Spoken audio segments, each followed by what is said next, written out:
मैं आपको चौथा अध्याय पूरा पढ़ के सुना। इसके उपरांत श्री कृष्ण महाराज बोले, हे अर्जुन, मैंने इस अविनाशी योग को कल्प के आदि में सूर्य के पति कहा था, और सूर्य ने अपने पुत्र मनु के पति कहा, और मनु ने अपने पुत्र राजा इक्ष्वाकु के पति कहा। पहला, इस प्रकार परस्पर से प्राप्त हुए इस योग को राजर्षियों ने जाना, परंतु हे अर्जुन, वह योग बहुत काल से इस पृथ्वीलोक में लोप प्राय हो गया था। दूसरा, वह भी यह पुरातन योग अब मैंने तेरे लिए वर्णन किया है, क्योंकि तू मेरा भक्त और प्रिय सखा है, इसलिए। तथा यह योग बहुत उत्तम और रहस्य अर्थात अति मर्म का विषय है। तीसरा, इस प्रकार भगवान श्री कृष्णचंद्र महाराज के वचन सुनकर अर्जुन ने पूछा, हे भगवान, आपका जन्म तो आधुनिक अर्थात अब हुआ है।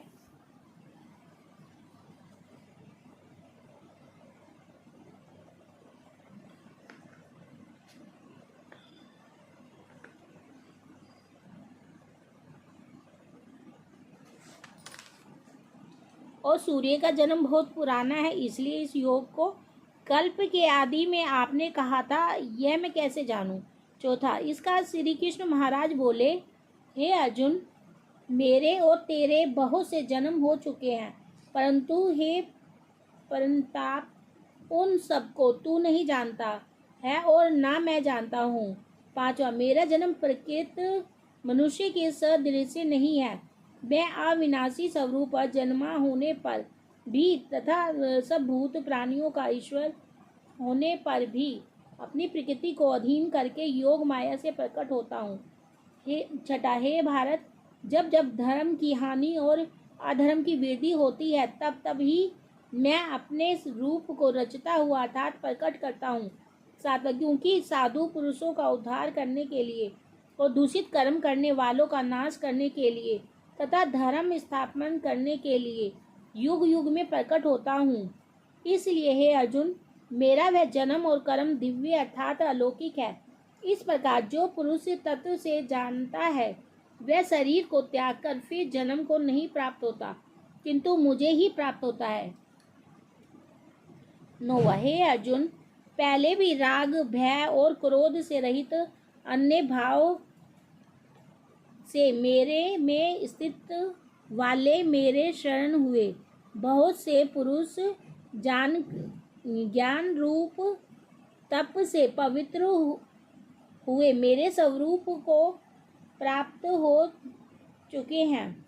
10वां, क्योंकि हे अर्जुन, जो मेरे को जैसे भजते हैं, मैं भी उनको वैसे ही भजता हूँ। इस रहस्य को जानकर ही बुद्धिमान मनुष्यगण सब प्रकार से मेरे मार्ग के अनुसार बढ़ते हैं। 11वां, जो मेरे को तत्व से नहीं जानते हैं, वे पुरुष इस मृत्यु लोक में कर्मों के फलों को चाहते हुए देवताओं को पूजते हैं और उनके कर्मों से उत्पन्न हुई, यहाँ पर लिखा, सर्वशक्तिमान सच्चिदानंद घन परमात्मा अज अविनाशी और सर्वभूतों के परम गति तथा परम आश्रय है। वे केवल धर्म को स्थापन करने और संसार का उद्धार करने के लिए ही अपनी योग माया से सगुण रूप होकर प्रकट होते हैं। इसलिए परमेश्वर के समान सहृदय प्रेमी और पतित पावन दूसरा कोई नहीं है। ऐसा समझकर जो पुरुष परमेश्वर का अन्य प्रेम से निरंतर चिंतन करता हुआ आसक्ति रहित संसार में बढ़ता है, वही उनको तत्व से जानता है।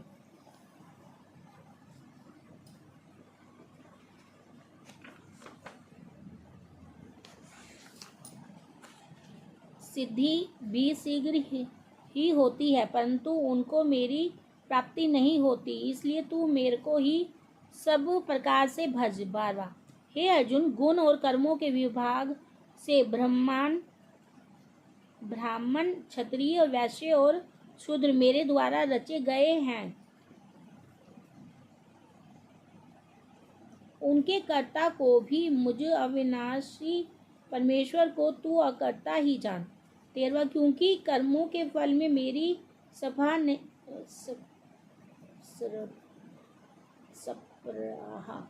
नहीं है, इसलिए मेरे को कर्म लीपामान नहीं करते। गलती हो पढ़ने में तो माफ करना, थोड़ा सा खुद भी पढ़ ले। इस प्रकार जो मेरे को तत्व से जानता है वह भी कर्मों से नहीं बांधता है। 14वां, तथा पहले होने वाले मुमुक्षु पुरुषों द्वारा भी इस प्रकार जानकर ही कर्म किया गया है। इससे तू भी पूर्वजों द्वारा सदा से किए हुए कर्म को ही कर। 15, परंतु कर्म क्या है और अकर्म क्या है, ऐसे इस विषय में बुद्धिमान पुरुष भी मोहित है। इसलिए मैं वह कर्म अर्थात कर्मों का तत्व तेरे लिए अच्छी प्रकार कहूँगा कि जिसको जानकर तू अशुभ अर्थात संसार बंधन से छूट जाएगा। 16वां, कर्म का स्वरूप भी जानना चाहिए और अकर्म का स्वरूप भी जानना चाहिए तथा निषिद्ध कर्म का स्वरूप भी जानना चाहिए, क्योंकि कर्म की गति गहन है। 17वां, जो पुरुष कर्म में अर्थात अहंकार रहित की हुई संपूर्ण चेष्टाओं में अकर्म अर्थात वास्तव में उनका ना होना पाना देखे, और जो पुरुष अकर्म में अर्थात अज्ञानी पुरुष द्वारा किए हुए संपूर्ण क्रियाओं के त्याग में भी कर्म को अर्थात त्याग रूप क्रिया को देखे, वह पुरुष मनुष्यों में बुद्धिमान है और वह योगी संपूर्ण कर्मों का करने वाला है। 18वां, हे अर्जुन, जिसके संपूर्ण कार्य कामना और संकल्प से रहित हैं, ऐसे उस ज्ञान रूप अग्नि द्वारा भस्म हुए कर्मों वाले पुरुष को ज्ञानी जन भी पंडित कहते हैं। 19, जो पुरुष संसारिक आश्रय से रहित सदा परमानंद परमात्मा में तृप्त है, वह कर्मों के फल और विसर्ग अर्थात कर्तव्य अभिमान को त्याग कर कर्म में अच्छी प्रकार बढ़ता हुआ भी कुछ भी नहीं करता।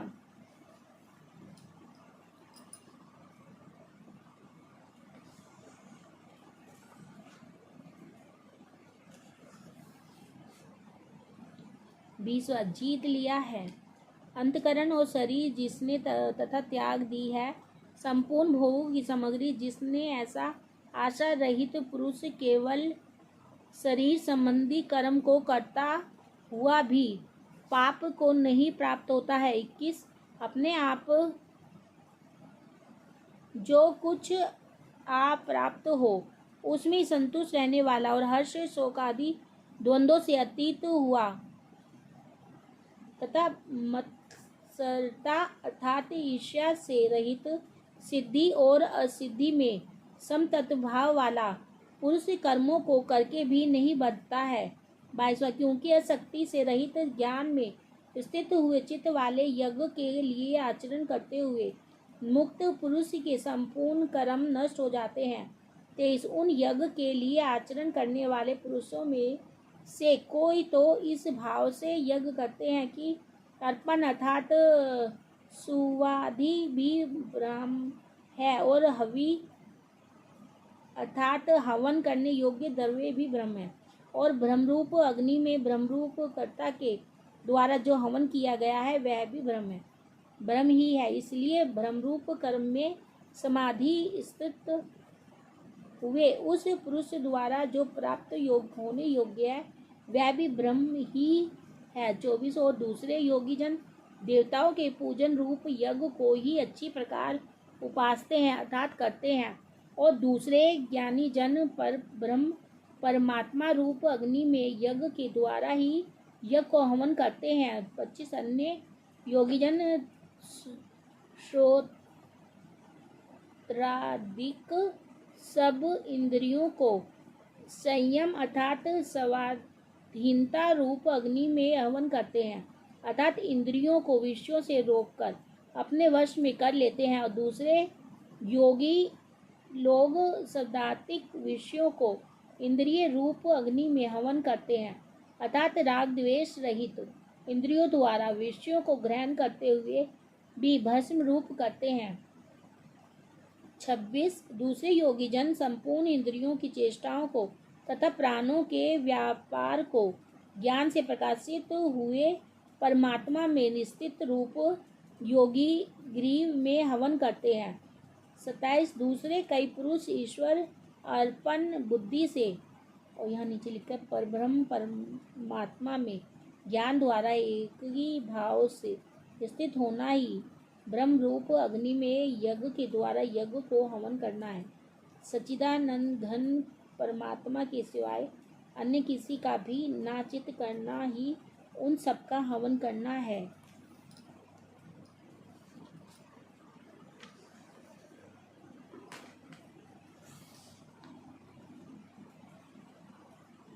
लोक सेवा में द्रव्य लगने वाले हैं, वैसे ही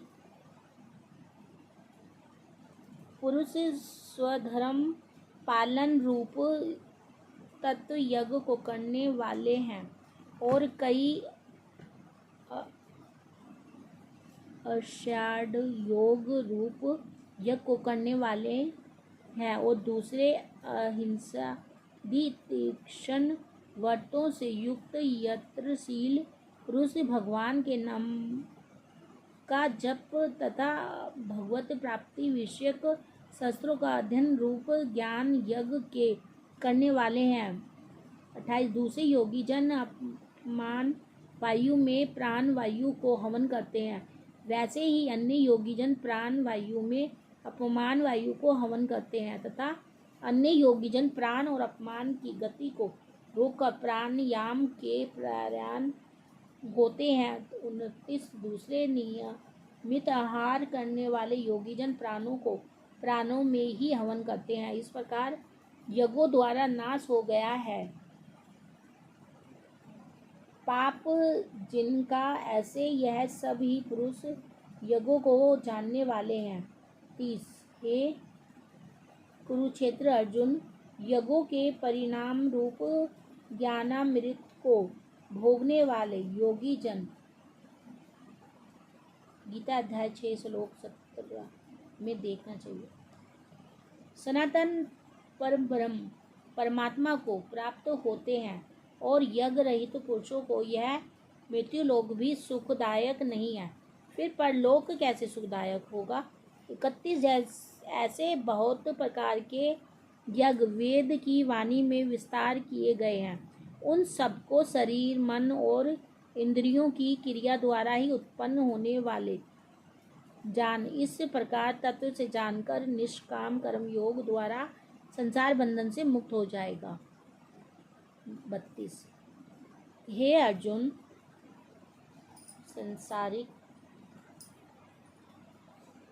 संसारिक वस्तुओं से सिद्ध होने वाले यज्ञ से ज्ञान रूप यज्ञ सब प्रकार श्रेष्ठ है, क्योंकि हे पार्थ संपूर्ण यावान मात्र कर्म का ज्ञान में श्रेष्ठ होते हैं, अर्थात ज्ञान उनकी प्रकाष्ठा है। 33 इसलिए तत्व को जानने वाले ज्ञानी पुरुष से भली प्रकार दंडवत प्रणाम तथा सेवा और निष्कपट भाव से किए हुए प्रश्न द्वारा उस ज्ञान को जान। वे मर्म को जानने वाले ज्ञानी जन तुझे उस ज्ञान का उपदेश करेंगे। 34 की जिसको जानकर तू फिर इस प्रकार मोह को प्राप्त नहीं होगा। और हे अर्जुन, जिस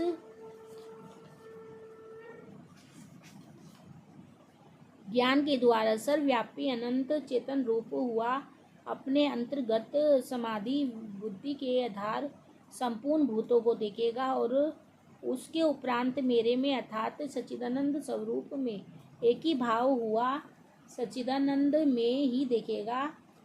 34 यदि तू सब पापियों से भी अधिक पाप करने वाला है तो भी ज्ञान रूप नौका द्वारा निसंदेह संपूर्ण पापों को अच्छी प्रकार तर जाएगा। 36 हे अर्जुन, जैसे प्रज्वलित अग्नि ईंधन को भस्म कर देता है, वैसे ही ज्ञान रूप अग्नि संपूर्ण कर्मों को भस्म में कर देता है। 37 इसलिए इस संसार में ज्ञान के समान पवित्र करने वाला निसंदेह कुछ भी नहीं है। उस ज्ञान को कितने ही काल से अपने आप समृद्ध बुद्धि रूप योग के द्वारा अच्छी प्रकार शुद्ध अंतकरण हुआ पुरुष आत्मा में अनुभव करता है।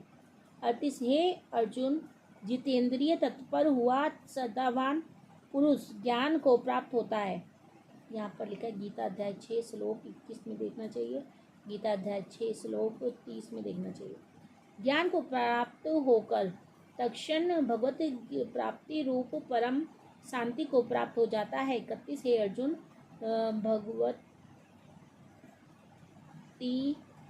ये विषय को ना जानने वाला तथा सदा रहित और संशय युक्त पुरुष परमार्थ से भ्रष्ट हो जाता है। उसमें भी संशय युक्त पुरुष के लिए तो ना सुख है और ना यह लोक है ना परलोक है, अर्थात यह लोक और परलोक दोनों ही उसके लिए भ्रष्ट हो जाते हैं। 40 हे धनंजय, समतत्व बुद्धि रूप योग द्वारा भगवत दर्पण कर दिए हैं। संपूर्ण कर्म जिसने और ज्ञान द्वारा नष्ट हो गए हैं, सब संशय जिसके, ऐसे परमात्मा परायण पुरुष को कर्म नहीं बांधते हैं। 41 इससे हे भारतवंशी अर्जुन, तू समतत्व बुद्धि रूप योग में स्थित हो और अज्ञान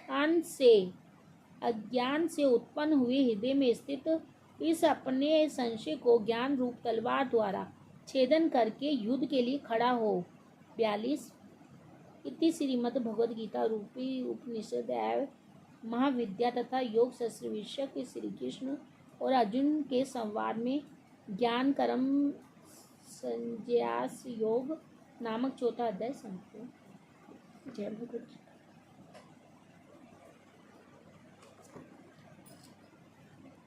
जो भी गलती हो पढ़ने में उसे क्षमा करना, अच्छे से सुन लेना, फिर आरती करते।